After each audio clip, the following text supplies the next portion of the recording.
Fernando. Y acá está con nosotros el congresista y biólogo Eduard Málaga, cuya opinión queremos conocer respecto de la decisión tomada por el fiscal de la Nación, Villena, de archivar la denuncia que había contra el expresidente Martín Vizcarra a propósito de la compra de pruebas rápidas.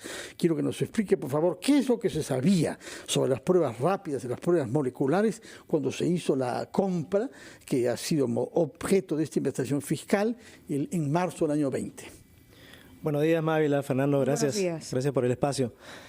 A ver, si empezamos por la denuncia archivada, actualmente en revisión del fiscal Villena, yo debo decir que es una decisión éticamente inaceptable. Por supuesto está en su prerrogativa archivarla, pero es éticamente inaceptable porque lo que quiero yo presentar acá es que esto va más allá de un eventual caso de corrupción, que es lo que se ha investigado todo el tiempo, ¿no? La reunión entre los ministros, el presidente, las empresas para concertar una compra irregular. Eso, por supuesto, tiene que ser investigado, pero yo considero, Fernando y Mávila, que lo más grave aquí es que estamos hablando de un atentado contra la vida y la salud de millones de peruanos, porque no es la compra. Así les hubiesen comprado las pruebas rápidas de manera regular, así se las hubiesen regalado, esa decisión de usar esas pruebas es un atentado contra la vida y la salud. Entonces estaríamos hablando de una hipótesis mucho más grave, que es probablemente llegar a homicidio culposo o doloso en este caso en realidad, porque la argumentación se basa en que todo el mundo, no solamente la OMS, la OPS, las revistas científicas, las comunidades científicos, Asia y Europa, que nos llevaban de adelanto 6 meses antes de que llegara el virus acá, se sabía por todos lados que ese era el método que había que usar. Y hay suficiente evidencia científica, eso es lo que quiero agregar también, para establecer un lazo causal, un nexo causal entre la manera en que se testea, la cobertura, la eficiencia del testeo, que depende obviamente de qué método usas, y la tasa de mortalidad.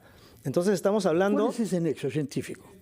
Porque, por ejemplo, en mi caso, yo me sometí a varias pruebas rápidas porque me hicieron creer que había que hacerlo. Claro. Y algunas de ellas fueron falsas, pero no me morí, que yo sepa. Ya, vamos a dar varias pautas. Por un lado, tú lo estás viendo como cualquier oyente lo apreciaría. Claro, una prueba de vista de manera individual me dice a mí, como persona, si tengo o no tengo la enfermedad o el virus en este caso. Cuando hablas de política pública, estás hablando de una población. Entonces, aplicar esas pruebas a nivel de una gran masa de población tiene un efecto multiplicador y amplificador. ¿Por qué? Porque cada persona con un diagnóstico equivocado va a sufrir consecuencias. Y recordémonos, porque parece que ya nos hemos olvidado. Tenemos Fuerzas Armadas y policiales, personal de salud, personal hospitalario, toda la primera línea de acción contra el COVID, personal de limpieza, trabajadores de limpieza en las calles. Todos ellos fueron inducidos a usar las pruebas rápidas serológicas y según ese resultado a ver si podían seguir trabajando o no, exponiéndose. Lo que se dijo es que no había otra, es decir, que no habíamos podido acceder a las pruebas moleculares y que por lo tanto la decisión que tomó el gobierno en ese momento fue tomar y comprar lo que había en el mercado, porque evidentemente había una demanda grandísima en todo el mundo por las pruebas moleculares. Ahora, al margen de ello y de la compra, el Ministerio Público lo que sostiene es que no hay prueba de corrupción en la compra misma. Claro. No se objeta si fueron rápidas o fueron moleculares. El manejo de la pandemia entiendo que no es lo que se ha investigado. Se ha investigado los contratos, la compra, el proceso de adquisición de las pruebas. Claro. Lo que usted está, ahí está la deficiencia, añadiendo, claro, lo que usted está proponiendo es algo que debería ver el Ministerio Público en particular o que debería, por ejemplo, ver el Congreso dentro de sus facultades. El Congreso definitivamente, porque estamos hablando de funcionarios aforados. Estamos hablando de eventuales, eso hay que estudiarlo, obviamente, evaluarlo, infracciones a la Constitución. Ameritaría en ese caso una denuncia constitucional, porque la Constitución protege la vida, protege la salud, ¿no es cierto? Tenemos la Ley General de Salud también, las políticas nacionales de salud, en fin. Hay suficiente, no estoy estableciendo culpabilidad, lo que estoy diciendo es que hay suficientes elementos y la gravedad de las 200.000 muertes de récord mundial como para que se amerite una investigación y esto no quede en el olvido, porque lo único que se está investigando y está llegando al Ministerio Público es si hubo una compra irregular. Y como te digo, Mávila, si hubo una compra irregular, ya, está bien, es grave, pero lo más grave es que esa política nos llevó a esa tasa de mortalidad. Y solo para cerrar con la pregunta de Fernando, te decía que, claro, hay falsos positivos, hay falsos negativos, se requería, por ejemplo, para entrar a la vía panamericana, para ir a los hospitales, una prueba positiva para poder ser atendido. Imagínate cuánta gente ingresó o no pudo ingresar porque no tenía esa prueba positiva y siguió contagiando. Lo mismo para poder ingresar a centros laborales, la primera línea de atención. O sea, las consecuencias son graves y tú puedes decir, un funcionario, un político, un economista, un abogado, quizás no tiene el fundamento científico o biotecnológico para saber, bueno, estas no son las pruebas correctas. Entonces, ahí hay beneficio de la duda, se podría conversar.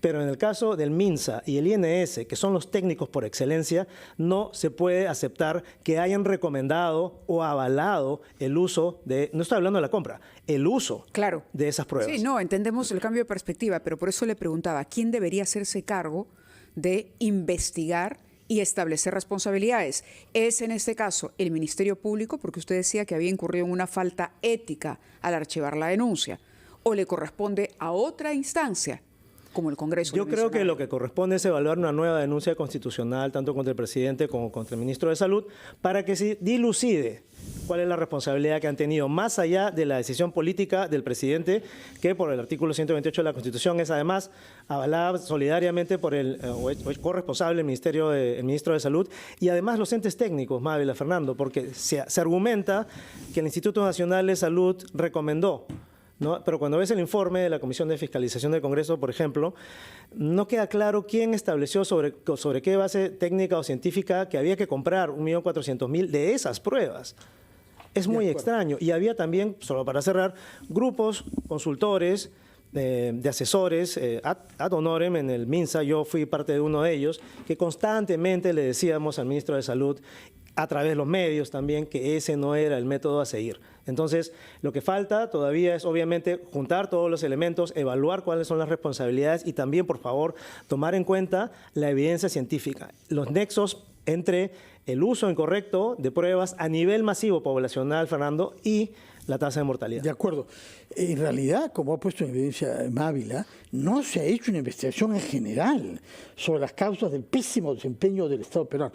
Es cierto que no somos el país récord ahora. La revisión de cifras muestra que México tiene una tasa mucho más alta de mortalidad que nosotros. ¿Por millón? Por millón, de lejos. Vamos a revisarlo, gracias. No, lo de México es superior al Perú. Se dijo, y eso nos encanta naturalmente. Bueno, ahí AMLO se encomendaba pues a las estampitas de la Virgen, ¿no? No sé por qué será. Yo quisiera saber, usted que es científico, que promueva una investigación a fondo, no solamente el aspecto de las pruebas rápidas, sino del conjunto. Pero por eso yo me quiero enfocar en el tema científico. De acuerdo, y queremos que nos hable sobre eso, porque usted estuvo a la base de una denuncia sobre fraude científico que se venía practicando impunemente en universidades peruanas. Explíquenos cuál es el problema y cuál es la solución que ha promovido usted, por favor. Bueno, hay que darle crédito a vuestros colegas de Punto Final que denunciaron esta granja de científicos, como le llamaban a ellos, que básicamente consiste en que hay mafias que venden autorías en artículos científicos. Entonces, ustedes dos, por ejemplo, pueden aparecer en 10 papers sobre tratamientos del cáncer y eso los hace aptos para postular a fondos de Concitec, para ganarse una promoción o acceder a un puesto de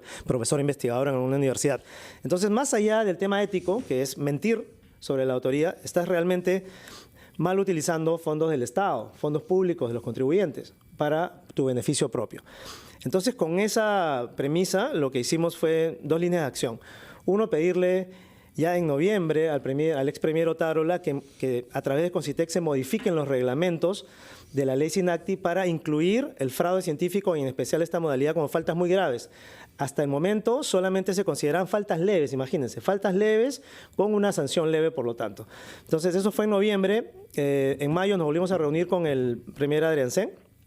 Él se comprometió y ha cumplido, porque hace 2 días se ha publicado finalmente este cambio al reglamento donde se pone que estas faltas existen en realidad y son graves o muy graves. Ahora, el problema es que se ha puesto el fraude científico solamente como falta grave. ¿Y cuál es el problema? Cuando es grave, la sanción es una eventual suspensión temporal y una multa. Y lo que estamos pidiendo es expulsión definitiva del sistema nacional. Rápidamente, y antes de que el tiempo nos gane, porque estamos ya sobre la hora, un equipo de investigación liderado por IMARPE sobre los fondos marinos no recibe todavía permiso de Marina de Guerra para investigar en la reserva del mar dorsal de Nazca. Palabras finales, por favor, sobre eso. Otro escándalo, hay que denunciarlo con la voz en alto.